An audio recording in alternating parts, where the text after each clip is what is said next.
Sebenarnya yang paling penting makanan dari ibu hamil ataupun ibu menyusui ini lengkap zat gizinya.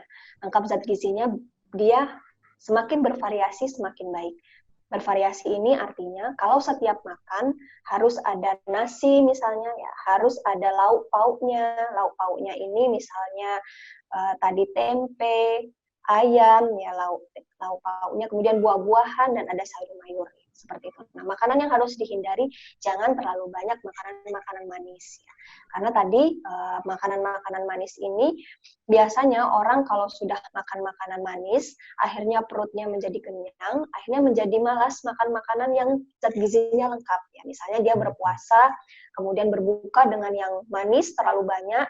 Kita contohkan misalnya apa ya, makanan kolak misalnya sampai 1 mangkok sendiri, nah karena sudah terlalu kenyang, ya, akhirnya makanan lengkapnya jadi tidak dimakan. Tidak boleh seperti itu. Jadi justru prioritasnya adalah makanan yang lengkap zat gizinya, makanan yang tadi sesuai dengan isi piringku tadi ya, yang lengkap sumber zat gizinya, itu yang harus dimakan dulu, diprioritaskan dulu, baru makanan-makanan pendamping, makanan-makanan snack yang lainnya, termasuk makanan manis yang ingin dimakan.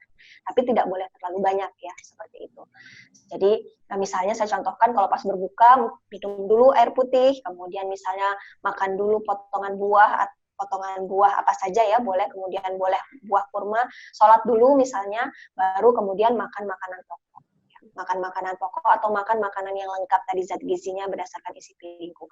Kalau itu sudah dimakan, baru boleh menambahkan dengan snack-snack atau cemilan yang tersedia. Biasanya kan kalau puasa ini saat berbuka macam-macam ya makanannya, malah rezekinya banyak ya di situ, makanannya beraneka ragam, boleh dimakan kolaknya, boleh dimakan kuenya, boleh. Tapi tadi setelah makan utama ini dimakan dulu oleh si ibu atau seseorang. Sebenarnya itu tidak hanya untuk ibu hamil, semua ya, semua teman-teman yang berpuasa, jangan sampai terbalik. Makanan yang snack dulu yang habis, akhirnya makanan utamanya, makanan gizi lengkapnya malah tidak dimakan. Tidak boleh seperti itu. Selain itu, makanan-makanan lain yang harus dikurangi, tadi ya, makanan yang bersoda, dan makanan-makanan yang ada fermentasi alkoholnya itu juga dikurangi pada ibu hamil agar tidak merangsang dari pencernaannya, dari lambungnya, sehingga ibu hamil ataupun ibu menyusui bisa menjalani proses puasa ini dengan aman ya. Kemudian juga cara pengolahannya biasanya ibu hamil ini kalau dia diolahnya misalnya terlalu pedas ya, itu jadi bisa menyebabkan lambungnya perih, akhirnya malah jadi tidak mau makan ya.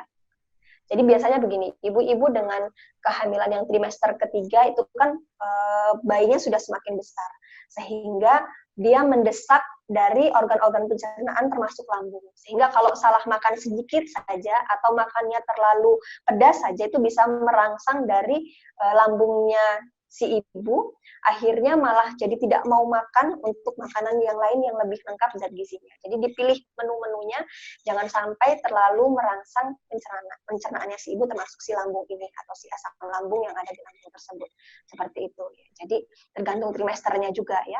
Kalau dia trimester awal, diperhatikan makanan-makanan yang akan merangsang mual dan muntah harus ibu tersebut hindari. Biasanya ibu-ibu udah mengenali nih, saya nggak suka dengan makanan ini karena bikin mual ya, atau makanan yang terlalu berbumbu atau makanan yang baunya menyengat, dia sudah bisa mengenali. Nah, ini ibu tersebut perhatikan ya, karena berbeda-beda tentu antara satu ibu dengan ibu yang lainnya. Kemudian kalau trimester kedua biasanya relatif lebih aman, kalau berpuasa itu lebih nyaman. Ibu-ibu tidak milih, ya, yang penting dia sehat aja, makanannya bergizi saja, silakan saja.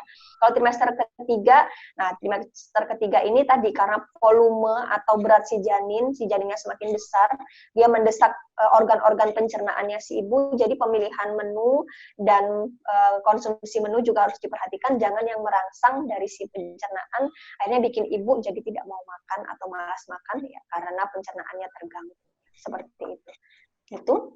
Terima kasih sudah nonton. Jangan lupa like, subscribe, dan share ya.